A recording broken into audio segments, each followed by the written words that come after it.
앞에 모셨는데 그죠? 교사가 반수죠, 그죠? 거의 뭐 반이 다 섬기고 있습니다. 말씀 함께 보도록 하겠습니다. 주보에 좀 오타가 있어서 죄송한 말씀 전합니다. 누가복음이 아니라 사도행전입니다. 사도행전 27장 27절에서 44절까지 말씀 한 절씩 교독하시고 마지막 절은 다 같이 읽도록 하겠습니다. 열나흘째 되는 날 밤에 우리가 아드리아 바다에서 이리저리 쫓겨가다가 자정쯤 되어 사공들이 어느 육지에 가까워지는 줄을 짐작하고 물을 재어보니 20길이 되고 조금 가다가 다시 재니 15길이라. 암초에 걸릴까 하여 고물로 닷 넷을 내리고 날이 새기를 고대하니라. 사공들이 도망하고자 하여 이물에서 닻을 내리는 채 하고 거룻배를 바다에 내려놓거늘 바울이 백부장과 군인들에게 이르되 이 사람들이 배에 있지 아니하면 너희가 구원을 얻지 못하리라 하니 이에 군인들이 거룻줄을 끊어 떼어 버리니라. 날이 새어가매 바울이 여러 사람에게 음식 먹기를 권하여 이르되 너희가 기다리고 기다리며 먹지 못하고 줄인 지가 오늘까지 열나흘인즉 음식 먹기를 권하노니 이것이 너희의 구원을 위하는 것이요 너희 중 머리카락 하나도 잃을 자가 없으리라 하고 떡을 가져다가 모든 사람 앞에서 하나님께 축사하고 떼어 먹기를 시작하매 그들도 다 안심하고 받아 먹으니 배에 있는 우리의 수는 전부 276명이더라. 배부르게 먹고 밀을 바다에 버려 배를 가볍게 하였더니 날이 새매 어느 땅인지 알지 못하나 경사진 해안으로 된 항만이 눈에 띄거늘 배를 거기에 들여다 댈 수 있는가 의논한 후 닻을 끊어 바다에 버리는 동시에 키를 풀어 늦추고 돛을 달고 바람에 맞추어 해안을 향하여 들어가다가 두 물이 합하여 흐르는 곳을 만나 배를 걸매 이 물은 부딪혀 움직일 수 없이 붙고 고물은 큰 물결에 깨어져 가니 군인들은 죄수가 헤엄쳐서 도망할까 하여 그들을 죽이는 것이 좋다 하였으나 백부장이 바울을 구원하려 하여 그들의 뜻을 막고 헤엄칠 줄 아는 사람들을 명하여 물에 뛰어내려 먼저 육지에 나가게 하고 그 남은 사람들은 널 조각 혹은 배 물건에 의지하여 나가게 하니 마침내 사람들이 다 상륙하여 구조되니라. 아멘. 네. 제가 어릴 때 아버지를 따라서 부산 살 때 배를 타고 낚시하러 한번 간 적이 있습니다. 아버지 친구들 그 목사님들과 함께 아마 울진 근처였던 것 같은데 난생 처음 하는 배 낚시라 어느 순간 배멀미가 찾아왔고 죽을 것 같았습니다.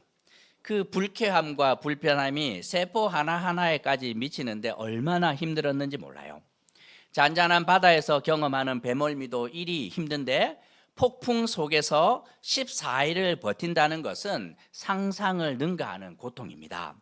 매 순간 죽음과 절망이 찾아오는데 그 상황에서 배멀미는 차라리 사치에 가까운 것이라 할 수 있습니다. 오늘 본문에서 바울이 탄 배는 폭풍 속에서 무려 14일을 버텼지만 이제 모든 면에서 한계 상황을 맞이합니다. 더 이상 버틸 힘도 없고 소망도 없으며 정말 절망과 죽음의 그림자가 깊은 그 순간 하나님께서는 바울을 통해 드디어 하나님의 일을 시작하십니다. 좀 일찍 하셔도 되는데 왜 이렇게 14일을 막 이렇게 하시는지 폭풍 속에서 어떤 일이 일어나고 있는지 함께 묵상하며 교훈을 얻으려고 합니다. 바울은 그의 인생 전반기와 후반기를 나눌 수 있는데 회심하고 난 다음에 이 전반기 10년을 이방인을 위한 선교사로 사역을 했는데 후회 없는 사역이었습니다. 10년 동안 무려 3번의 선교 여행을 다녀왔고 대성공이었습니다. 가는 곳마다 기적이 일어나고 교회가 세워지고 복음의 능력이 막 나타납니다.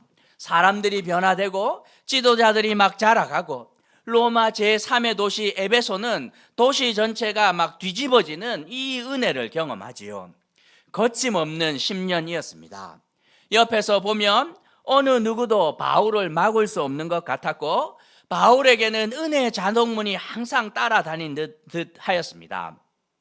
그런데 그 10년이 지나고 인생의 후반전, 이 후반기 그 10년은 이게 전반기와 너무나도 달라도 너무 다릅니다. 그 이후 10년은 가시밭길의 연속이었습니다. 가는 곳마다 쉬운 일이 하나도 없어요. 예루살렘에 구제 헌금 전달하러 갔다가 체포되었고 로마에서 재판을 받는 데까지만 무려 3년이 걸렸습니다. 재판 받기 위해서 배를 타는 데까지 3년이 걸렸는데 이게 또 무슨 말입니까? 바울이 탄 배는 276면이 승선한 큰 배였고 여기에는 항해 전문가들과 잘 훈련된 군인들까지 함께 있었으니 누가 보아도 참 이렇게 로마까지 안전하게 도착할 것처럼 보였습니다. 우리가 기억을 한번 더 들어보면 여기서 가이사랴에서 이 바울이 출발을 했다가 시돈 잠깐 들렸다가 여기서 배를 탑니다. 이 아프리카에서 왔던 알렉산드리아호라는 큰 배를 타고 여기를까지 이제 가는 거죠. 여기까지 미항까지는 안전하게 도착을 하는데 사람들이 고민하는 거예요. 반나절만 조금 더 가면 이 크레테 섬 옆에 있는 다른 항구로 가면 나머지 3개월을 지나는데 너무 편하니 고민하다가 가자. 반나절은 충분하다 하고 순풍을 타고 출발하였으나 이 무시무시한 유라굴로라는 원수 같은 태풍을 만나서 이제 배가 14일 동안 둥둥둥둥 떠내려가기 시작을 합니다. 그렇죠? 그리고 이 아드리아해로 가는데 지금 아드리아해는 어디냐면 자, 미항에서 출발하는데 여기까지 갑니다. 근데 잠깐만.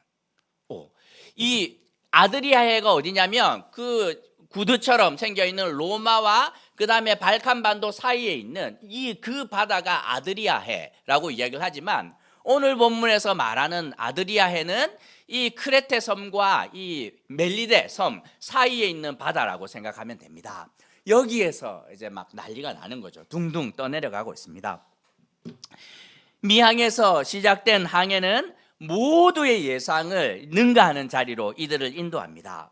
반나절만 가면 되는 일인데도 불구하고 갑자기 나타난 풍랑 때문에 27절에서 14일 동안 이들은 표류합니다. 33절에서 그동안 사람들은 아무것도 먹지 못했는데 먹을 것을 버리기도 했지만 먹을 수 있는 상황도 아니었고 먹을 마음도 없었기 때문입니다. 넣으면 그냥 개워 나오는데 누가 그걸 먹겠어요? 표류한 지 14일이 지난 한밤중에 깜짝 놀랍니다. 선원들이 깜짝 놀라는데 왜 그러하냐면 앞이 하나도 보이질 않아요. 그런데 뭐가 나타납니까? 소리가 들리는 것이지요. 아무리 이 귀 밝은 선원이 들어봐도 희미하게 소리가 들리는데 파도 소리인데 이 파도가 바위에 부닥치는 소리인 거죠. 다른 선원들을 막 깨웁니다. 한번 들어봐라 하고 모두가 기울이는데 이 항해에 익숙한 이 사람들의 귀에 이 소리가 들립니다. 눈에 보이진 않으나 소리가 분명해요. 그 말은 섬이 가까이 있고 육지가 가까이 있다는 뜻 아니겠습니까? 이 정도 들릴 정도면 아주 가까웠는데 한 사람이 급하게 달려가서 납덩이가 달려있는 이 밧줄을 바다에 내립니다. 수심을 재는 것이지요. 재어보았더니 어떻게 닿습니까? 안 닿습니까? 놀랍게도 이 납덩이가 바닥에 닿습니다. 길이를 재어보았더니 20길, 36m 정도 됩니다. 그리고 조금 있다가 다시 깊이를 재었더니 15길, 26m인 거죠. 이 배는 상당히 큰 배입니다. 26m 정도면 조금만 더 가면 배가 바닥에 닿을 텐데 이러면 다 죽겠구나 싶어서 급하게 선원들이 배 뒤쪽으로 가서, 왜냐하면 배 진행 방향으로 가면서 점점 이 수위가 낮아지니 이 멈춰야 되는 것이죠. 뒤에 가서 닻을 내리는데 4개를 급하게 던져서 배를 멈춥니다. 배에 탄 사람들은 깜짝 놀라지 않았겠습니까? 떠내려가던 배가 급하게 멈추자 한밤중에 난리가 납니다. 사람들이 일어나서 혹시라도 이게 뭐 부닥쳤나 어떻게 됐나 하고 일어납니다. 선원들은 사람들에게 설명하지요. 지금 들리는 이 희미한 소리가 육지가 가까이 있다는 뜻이고 수심을 확인했더니 진행 방향으로 계속해서 수심이 얕아지고 있습니다. 이렇게 가면 그냥 배가 깨어질 텐데 닻을 내려서 이제 이렇게 정지시켜 놓았습니다. 갑자기 절망 가운데 소망이 보이자 난리가 난 거죠. 그리고 생각이 막 납니다. 아니 얼마 전에 한참 전에 그 죄수 중에 하나가 막 눈을 동그랗게 뜨고 너무 당당하게 아무도 안 죽는다 그러면서 반드시 한 섬에 도착할 것이다, 모두가 살 것이다가 했는데 막 그 말이 생각나면서 모두에게 희망 회로가 막 돌아납니다. 그런데 놀랍게도 이런 소망이 있는 순간에 꼭 배신자가 하나씩 나타나죠. 누굽니까? 선원들입니다. 이 사람들은 이 항해에 익숙한 사람들인데 벌써 이미 물 재고 막 다 내리면서 탈출 계획 다 세운 것이죠. 왜냐하면 배 안에는 구명정이 하나밖에 없었기 때문이에요. 이 구명정 만약에 육지가 가까워서 타고 가면 누가 가장 먼저 타겠습니까? 선주 탈 거고 배 주인이 탈 거고 백부장 타지 않겠습니까? 그들 수행하는 가까운 사람 타면 자기들은 죄수들과 군인들만 남는데 이게 또 배가 안전하게 지켜진다는 보장도 없고, 그러면서 선원들은 이기적인 계획을 세우는데 우리가 배 앞쪽으로 가서 배를 고정하는 것처럼 하고 닻을 내리는 척 할 테니 2조 너희들은 이게 거룻배 줄을 끊어서 띄워라. 그러면 우리가 다 함께 타고 탈출을 하자 하고, 그리고 막 선원들이 움직이니까 물어보는 거죠. 뭐하러 갑니까? 배 여기 앞쪽에, 뒤쪽에만 4개 내렸는데 앞쪽에도 이렇게 내려야 된다고. 도와드릴까? 괜찮다고 했다. 당신 거기 있어. 우리끼리 할 수 있다고. 그리고 갔는데 바울이 이렇게 보니 딴짓을 하고 있는 거 보입니다. 바울이 잘 알죠. 그리고 백부장과 군인들에게 말합니다. 저 사람들이 배에 있지 아니하면 당신들 모두 구원을 얻지 못합니다 하고 31절에서 말합니다. 그러자 백부장은 군인들을 시켜서 그 거룻배 구명보트의 줄을 끊어서 그냥 바다로 떠내려 보내는 것이지요. 꼭 필요한 게 이게 구명보트입니다. 왜냐하면 큰 배는 육지 가까이 이제 더 이상 갈 수 없으면 작은 배로 왔다 갔다 해야 되기 때문에 꼭 필요한 거지만 백부장은 판단력이 기가 막힙니다. 이거 하나 붙들면 문제가 되지요. 다들 저거 먼저 타려고 막 난리칠 텐데 차라리 없는 게 낫겠다 하고 끊어서 보냅니다. 배 분위기가 갑자기 좋지 않습니다. 막 육지가 가까웠다 하는 순간 모두가 희망 회로를 돌렸는데 이 선원들이 거룻배 막 타려고 이렇게 하다가 그거 떠내려가면서 이제 배 안에는 불신이 가득합니다. 군인들은 더 이상 선원들이 하는 말을 믿을 수가 없었고 배에 탄 죄수들은 더 불안합니다. 배에 탄 죄수들은 이 착고에 묶여 있었을까요? 풀렸을까요? 다 풀려 있는 거예요. 왜냐하면 배에서 일어나는 일들, 막 이 기구들을 버리고 할 때 힘이 필요했기 때문에 그들을 다 풀어놓았기 때문에 이 죄수들이 난동을 부려도 제압할 방법이 하나도 없습니다. 막 죄수들은 불안하죠. 군인과 선원들 가장 먼저 탈출할 텐데 우리는 버림받으면 어떡하나. 배 안에는 불신으로 가득합니다. 언제 사고가 나도 이상하지 않을 상황 아닙니까? 이때 누가 나서서 해결합니까? 33절에서 바울이 나섭니다. 분위기가 나쁠 때 가장 좋은 방법이 뭡니까? 뭘 먹으면 해결되지요. 뭘 먹으면 이러지 말고 우리 이제 밥이나 먹읍시다. 14일 동안 우리가 아무것도 먹지 못했는데 이제는 먹을 수가 있습니다. 왜냐하면 바다가 잠잠해졌고 배가 멈추었으며 육지가 저기 보이고 이제 제대로 요리도 할 수 있으니 먹어야 합니다. 먹어야 삽니다. 제가 말씀드리는 것처럼 276명 가운데 머리카락 하나도 잃을 사람이 없습니다. 선원들이요, 거룻배 없어도 걱정 안 해도 되고 백부장들이요, 죄수들이요, 나도 죄수인데 걱정 안 해도 됩니다. 우리 죽지 않습니다 하고 먹어야 삽니다. 이렇게 말하자 이 분위기가 점점 좋아집니다. 35절에서 음식이 준비되자 바울은 떡을 하나 들어서 모든 사람들 앞에서 하나님께 기도합니다. 사실 이 사람들은 다양한 종류의 사람들이 타고 있었어요. 선원들도 있고 그 다음에 군인들도 있고 죄수들도 있는데 로마는 이 다신교 아닙니까? 각자의 종교를 인정했기 때문에 배 타면서 그냥 각자 자기의 신들에게 살려달라고 기도했던 사람들입니다. 그 앞에서 바울이 나서서 기도합니다. 식사하기 전에 제가 믿는 하나님께 한번 기도해도 될까요? 아무도 말리지 않습니다. 거절하는 사람이 하나도 없는 것이죠. 그래, 당신이 믿는 하나님께 우리 모두를 위해서 간절히 기도해 주시오 부탁합니다. 왜냐하면 함께한 사람들 압니다.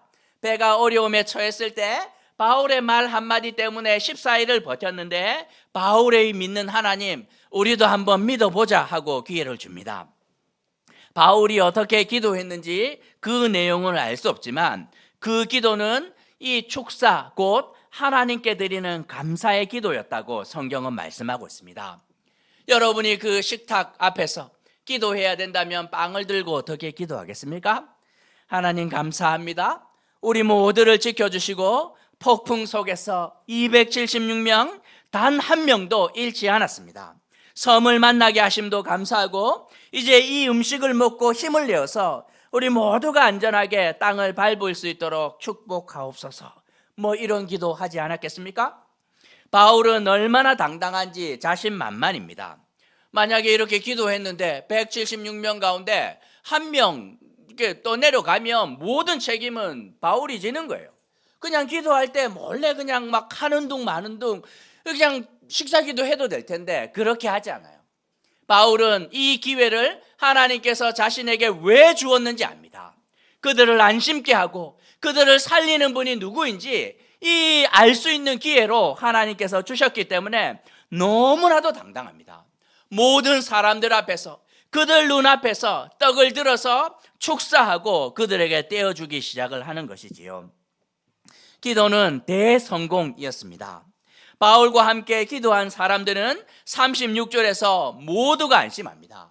아마도 그 기도를 들으면서 하나님의 은혜가 임했던 것 같고 사람들의 마음을 촉촉하게 만져주시는 하나님의 은혜로 모든 사람들의 긴장이 사라지고 안심하게 됩니다. 분위기가 완전히 바뀝니다. 그 막 선원들이 탈출하려고 자기들만 살려고 이렇게 했다가 엉망이 되었는데 그냥 밥 먹으면서 분위기가 좋아도 너무너무 좋아지지요. 사람들은 단순히 요기를 한 정도가 아니라 38절에서 배부르게 먹었다고 말하고 있습니다. 14일 동안 먹을 수도 없었고 먹을 마음도 없었는데 처음으로 원하는 대로 충분히 먹었다고. 그리고 난 다음에 마지막 만찬을 끝낸 그들은 배에 남아있던 모든 밀을 바다에 버려 최대한 가볍게 합니다. 왜냐하면 배가 너무 컸기 때문에 최대한 가볍게 해서 이 깊이 빠지지 않도록 그렇게 해야 암초에 걸리지 않기 때문입니다. 갑자기 배 분위기가 달라졌습니다. 모두가 분주하지요. 39절에서 회의가 열렸는데 어떻게 그러면 육지로 갈 것인가 하는 문제로 지혜를 모읍니다. 눈으로 보니 경사진 해안이 보였고 이 큰 배로 최대한 어디까지 갈 수 있는지 고민합니다.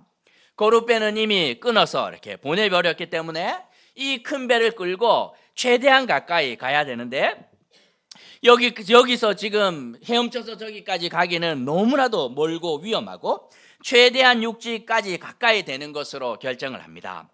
그리고 배 뒤에 내렸던 4개의 닻을 40절에서 끊었고 방향을 조정하던 키를 줄로 묶어놨는데 그것을 풀어서 원하는 방향으로 갈 수 있도록 조정을 합니다.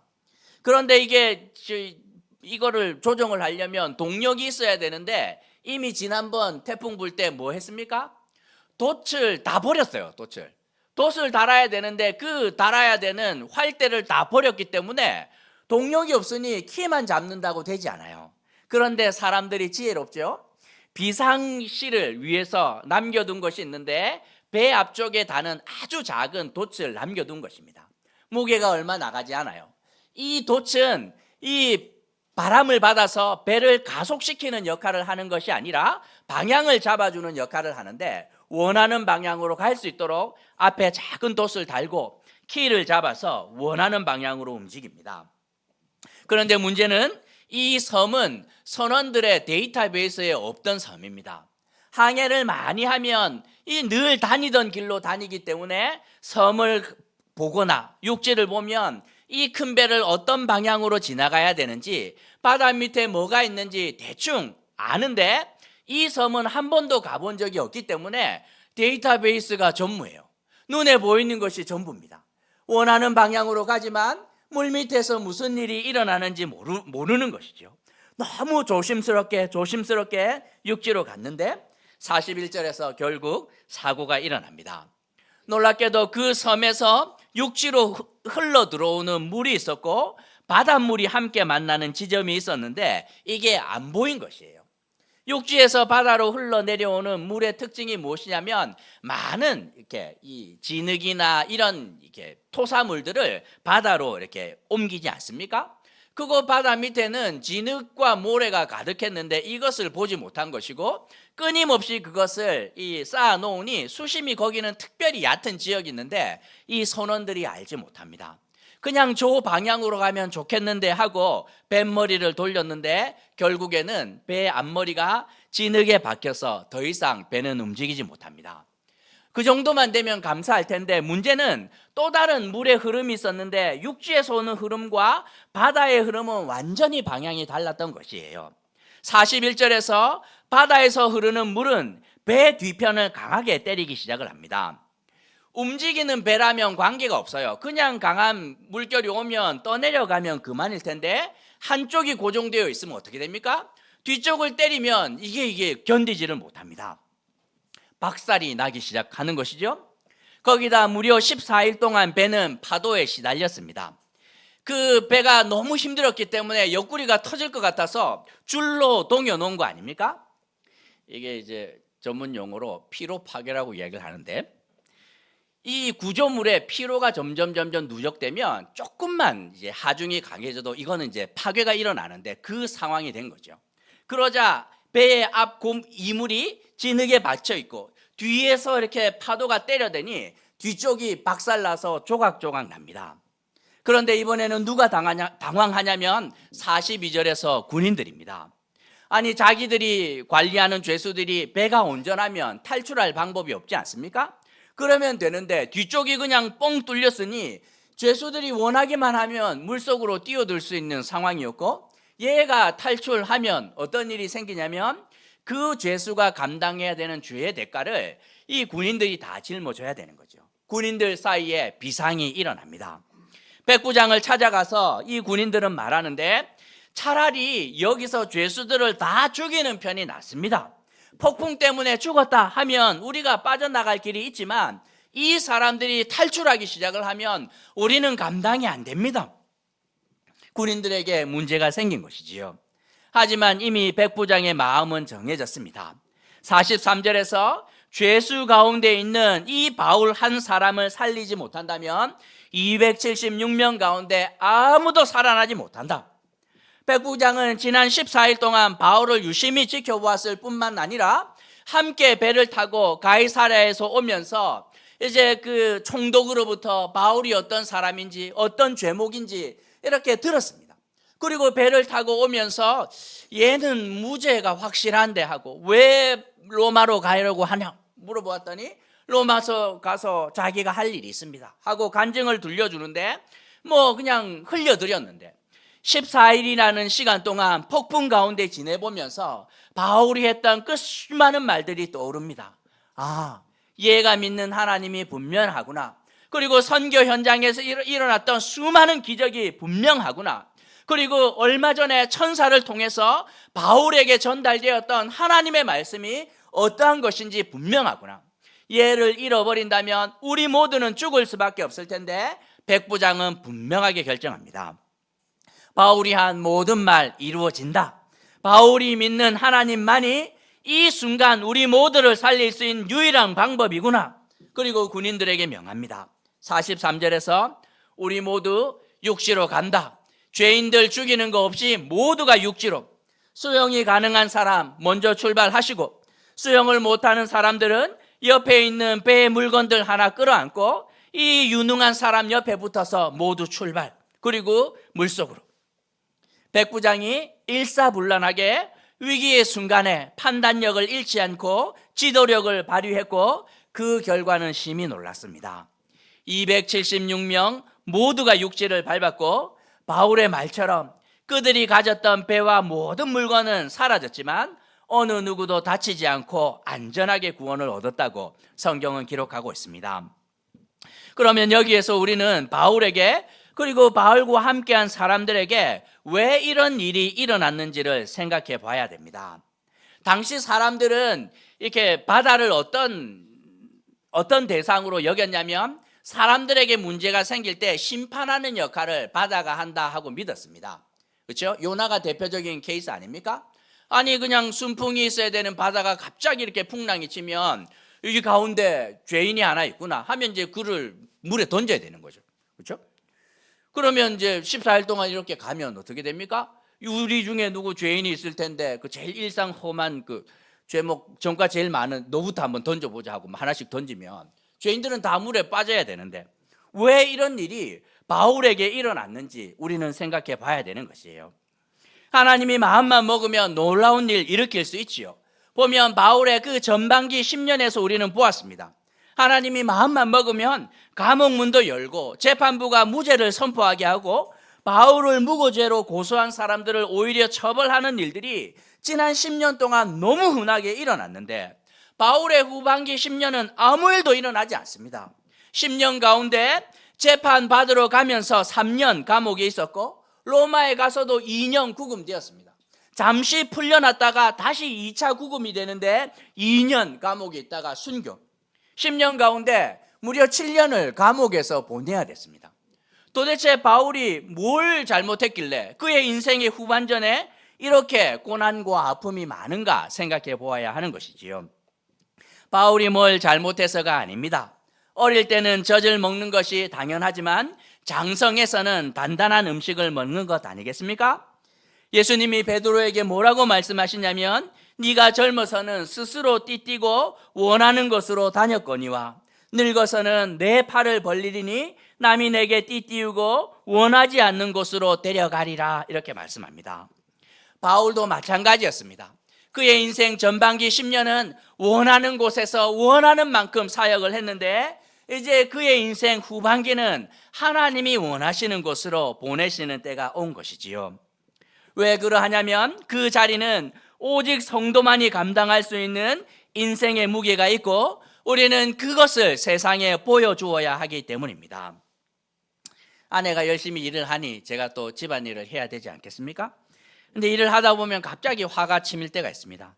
아침에 아이들 어떻게 밥 차려서 보내고 저녁은 어떨 때는 3번을 차려야 됩니다. 아이들 학원 갔다고 하면 순서대로 막 이것까지 참고 그리고 뭐 이게 또 아이들 오면 나머지 일들을 하는데 집에 있는 가전제품들이 다 돌아가고 있습니다. 보면 건조기, 식기세척기, 세탁기, 로봇 청소기까지 각자 일을 막 하는데 막 보면서 빨래 개면서 화가 막 치밀어서 아들에게 한마디 했습니다. 아들아, 왜 아빠만 이 일을 해야 되나? 이렇게 했더니 저희 아들이 대답했습니다. 아빠, 견뎌. 그게 가장의 무게야. 잘 견디면 돼. 그것 때문에 우리가 살잖아.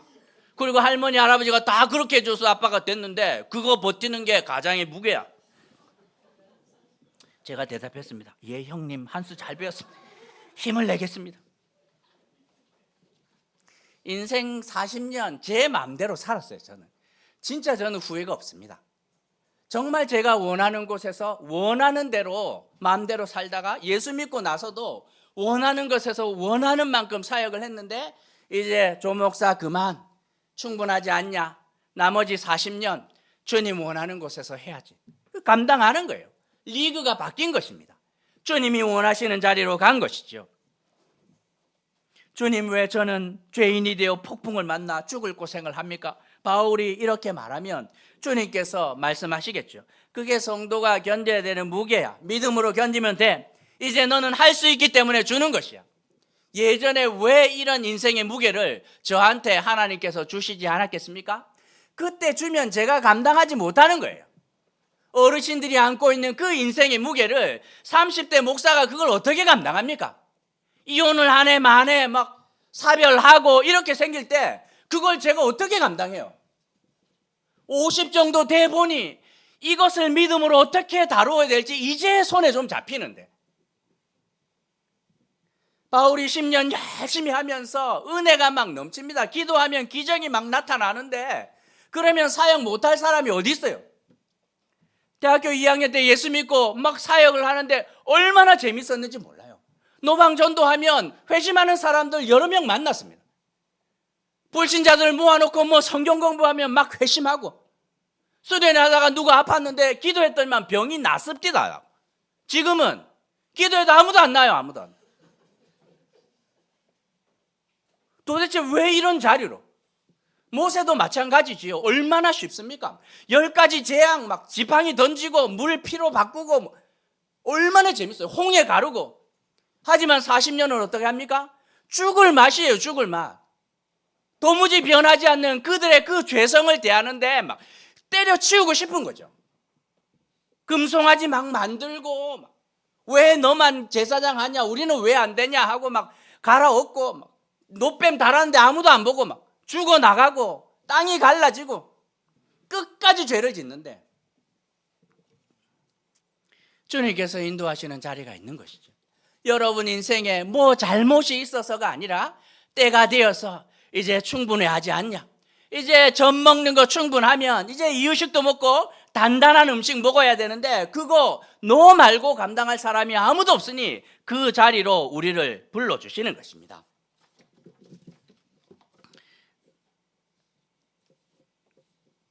인생의 후반전, 신앙의 고수들만이 갈 수 있는 길로 바울은 가고 있습니다. 재판을 하던 폭풍 속에 있던 감옥에서 7년을 보내건 말건 이 그 거친 환경을 믿음으로 얼마나 잘 살아낼 수 있는지 보여주고 있는 것이지요. 하나님과 함께 한다면 폭풍고 뚫어내고 감옥에 들어가든 나오든 관계없는 일인 거죠. 믿음의 삶은 시간이 지난다고 더 쉬워지지 않습니다. 살아보니 어떠합니까? 인생이 쉽습니까? 그렇지 않아요. 시간이 지날수록 계속해서 인생은 어려워지지만 걱정할 이유 하나도 없습니다. 이전에 경험하지 못한 더 큰 하나님의 은혜가 우리 가운데 있기 때문입니다. 고난과 아픔이 많은 그 순간 주님께서 어떻게 합니까? 그 이전에 주셨던 것보다 더 큰 은혜. 저는 예전으로 돌아가고 싶지 않아요. 예전에 뭐 기도하면 막 사람들이 변화가 일어나고 이렇게 대학교 다닐 때였습니다. 수업 안 할 때 학생들 데리고 열심히 뭐 성경 공부했는데 뭐 기도 제목이 얼마나 참 유치한지, 집에서 키우는 개가 있는데 이제 임신하게 해주세요. 진돗개 막 그래가지고 너무 간절해요. 조장인데 기도해야지. 기도했더니만 임신이 된 거야. 너무 감사하다고 막 감사한금하고 그 시절로 저는 돌아가고 싶지 않아요. 여러분들이 내어놓는 정말 세상이 감당할 수 없는 그 인생의 무게들이 기도 제목으로 나오는데 그거 붙들고 씨름해야 되는 게 50 먹은 목사가 해야 되는 일인 거죠. 죽음의 문제를 다루고 세상이 감당 안 되는 그 문제를 들고 10년이고 20년이고 붙들며 씨름하는 것. 이제 조 목사 그런 거 하는 거야 하고 부른 거 아니겠습니까? 걱정 안 해도 됩니다. 기도하고 붙들어 보니 그 인생의 무게 능가하는 하나님의 은혜가 기다리고 있는데 얼마나 놀라운 자리인지 모릅니다. 오늘 말씀을 통해 두 가지만 생각해 보려고 합니다. 먼저는 성장하는 믿음이지요. 믿음의 종류는 두 종류밖에 없습니다. 성장하거나 그렇지 않거나. 교회에서 항상 과거를 말하는 분들 종종 만납니다. 옛날에는 좋았는데, 옛날에는 내가 뭐 다 했는데, 그러면 지금은 어떻다는 말입니까? 지금이 이전보다 못한 것 같으면 신앙의 쓸모가 무엇이라는 말입니까? 바울의 믿음은 성장하는 믿음이었습니다. 그의 생애 전반기 10년은 큰 은혜와 간증이 있었지만 그 후반기 10년은 그 이전보다 훨씬 더 강력합니다. 감옥에서 썼던 그의 편지들은 정말 주옥 같고 폭풍을 지나며 그가 깨달은 이 경험과 은혜들을 얼마나 놀라운지 모릅니다. 이제 276명 배에서 내려서 섬으로 안전하게 도착하였지만 시작에 불과합니다. 이 28장에서 통해서 보면 그들이 경험해야 될 것들이 너무나도 많고 결국에는 안전하게 그들이 로마로 들어가서 어떻게 됩니까? 다들 잠재 고객이에요. 잠재 고객. 바울이 증거하는 것들 이제 나중에 이렇게 들릴 때마다 나 알아. 나 그 하나님의 은혜 내가 경험했어. 바다 한가운데서 경험했어. 내가 눈으로 직접 보았다 이야기를 하면서 결국에는 그 276명이 하나님의 나라에 얼마나 귀한 증인으로 서는지 모릅니다. 믿음으로 산다는 것이 무엇인지, 왜 날마다 죽을 것 같은 힘든 고난이 연이어 오는지 깨달을 수 있습니다. 왜? 우리가 그거 감당할 수 있음을 보여주는 것이지요. 목사로서 성도로서 믿음으로 산다는 것이 무엇인지 제가 여러분에게 보여드려야 될 텐데, 제가 막 명문대 나오고 부자 아빠의 외모까지 출중했다 이렇게 하면 여러분이 뭐라고 했겠습니까? 저 명문대 나왔어, 잘생겨서, 그렇죠? 아빠가 부자라서 저렇게 한다 이렇게 하지 않겠습니까? 그런데 여러분은, 그렇죠? 아무도 그런 말 하지 않습니다. 그렇죠? 보면 은혜로다, 이렇게 하나님이 살아 계시는구나, 진짜 믿음이 세상을 이기는구나, 그거 보여주라고 아마 저에게 그런 환경을 주시지 않았을까 생각합니다. 정말 가진 것이 아무것도 없었어요. 결혼할 때 담임 목사님이 저를 아주 많이 사랑해 주셨는데, 결혼한다 이렇게 이야기를 하자 저를 불러다 놓고 이야기했습니다. 이 결혼은 기울어도 너무 기우는 결혼이다, 이렇게. 제가 충분히 동의. 하지만 믿음, 정말 믿음 하나가 모든 것을 이기고 견디게 하는 것 눈으로 보지 않습니까? 성장하는 믿음 되어야 됩니다. 예전에 그 연약한 자리 가운데 그거 좋았다 이렇게 하면 안 되고, 환경과 조건을 훌쩍훌쩍 뛰어넘는 내 인생의 막 블록버스터급 고난과 시련이 옴에도 불구하고 당당히 그 폭풍들을 뚫어내면서 믿음으로 그 너덜너덜해지는 믿음의 깃발 하나 들고 지나가는데, 모든 것들을 파하는 능력들이 우리의 삶에서 나타나야 되는 거 아닌가요? 어제보다 오늘, 오늘보다 내일 더 큰 하나님의 은혜를 경험하고 더 큰 하나님의 나라를 사모하고 주님을 알아가는 은혜가 우리 신앙 가운데 있어야 한다고 바울은 말씀하고 있습니다. 우리가 두 번째로 생각해야 되는 것은 살리는 믿음입니다. 우리의 믿음은 살려내는 믿음이 되어야 됩니다. 내 안에 있는 믿음이 폭풍 속에서 날 살릴 뿐만 아니라 함께한 276년 전부를 살려냅니다. 교회가 건강하고 성도들이 건강하다는 증거를 무엇으로부터 얻을 수 있습니까?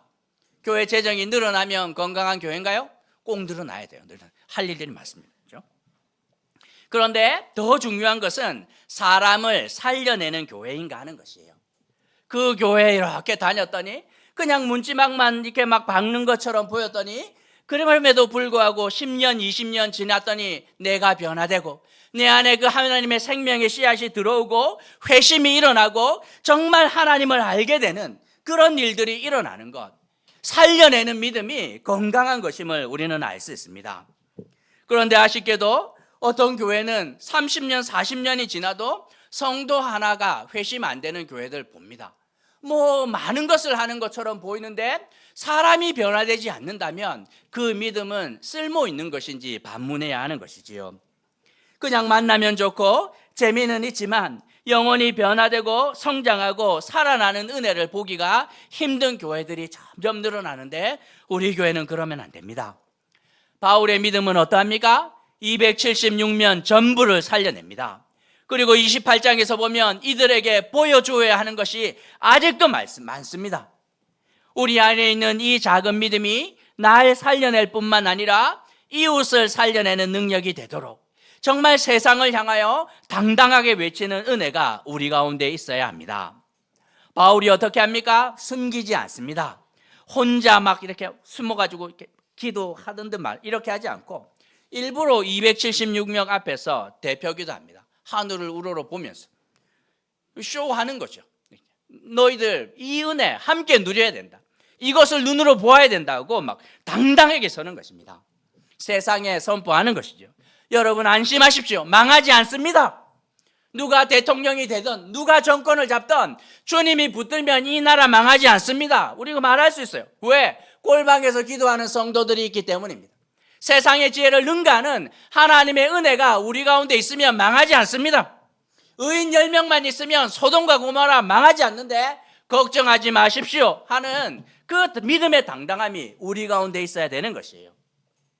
날 살리신 우리 하나님의 능력이, 예수의 능력이 당신들도 세상들도 살려낼 것입니다 하고 당당하게 외치며 폭풍을 뚫고 나와 세상에 알려야 되는 것, 우리의 역할 하지 않겠습니까? 그거 하라고 이전에 경험하지 못하였던 더 깊은 고난과 아픔과 은혜를 주시면서 동시에 하나님께서 놀라운 역사하심이 우리 가운데 약속되어 있다 말씀하고 있습니다. 하나님 앞에서 성장하는 믿음 되셔야 합니다. 세상에서 그들을 살려내는 믿음 되어야 될 텐데, 이 성장하고 살리는 믿음으로 이 땅을 온전히 살아내는 올린 가족이 되시길 주님의 이름으로 도전하는 것입니다. 함께 말씀 생각하시면서 좀 기도할까요? 여러분의 믿음의 연수가 얼마나 됩니까? 어린아이의 자리에 있지 않고 장성한 분량에까지 자라가고 있는지, 주님께서 그 신앙을 자라게 하실 때 사용하는 방법 가운데 하나는 연단입니다.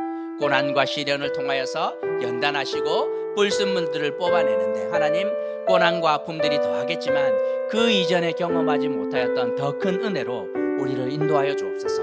그래서 내가 나의 믿음이 자랄 뿐만 아니라 이 믿음을 세상에 온전히 나누며 하나님 날 살려내는 믿음이 세상을 살려내는 그 역사가 나타날 수 있도록 말씀 생각하시면서 함께 기도하도록 하겠습니다. 기도합시다. 자비로우신 하나님 아버지, 우리 가운데 은혜를 더하여 주시길 간절히 기도합니다. 하나님 아버지요, 신앙의 연수가 하나님 아버지 오래되었으나 하나님 그 자리 가운데, 하나님 어린 자리 가운데 있지 않기를 간절히 소원합니다. 하나님 아버지요, 젖을 먹는 신앙이 아니라 단단한 음식을 먹고 사리를 분별하고 주님이 기뻐하는 것이 무엇인지 온전히 알게 되는 역사가 우리 가운데 나타날 수 있도록 주님 함께하여 주시고 주님 역사하여 주옵소서. 하나님 아버지요, 부족한 것들이 많으나 하나님 아버지요, 고난과 시련을 통하여서 우리 안에 있는 하나님 불순물들이 빠져나가고 하나님 아버지요, 성장하고 더 알아가고 하나님 아버지요, 믿음의 높은 자리까지 나아갈 수 있도록 하나님 아버지요, 날 살려낼 뿐만 아니라 하나님 아버지요, 세상을 살려내는 그런 당당한 믿음이 우리 가운데 나타날 수 있도록 신이 그렇게 하나님 역사하여 주옵소서. 하나님 아버지요, 포기하지 않고 하나님 그 시련들을 믿음으로 하나님 아버지요, 믿음에 발 붙들고 통과해내는 자들 될 수 있도록 하나님 아버지요, 역사해 주시길 소원하오니 주여 도와주시고 하나님 아버지 함께하여 주셔서 그 놀라운 자리 가운데로 하나님 나타날 수 있도록 하나님 도와주시고 제니 그렇게 역사하여 주옵소서. 하나님 아버지 도와주시고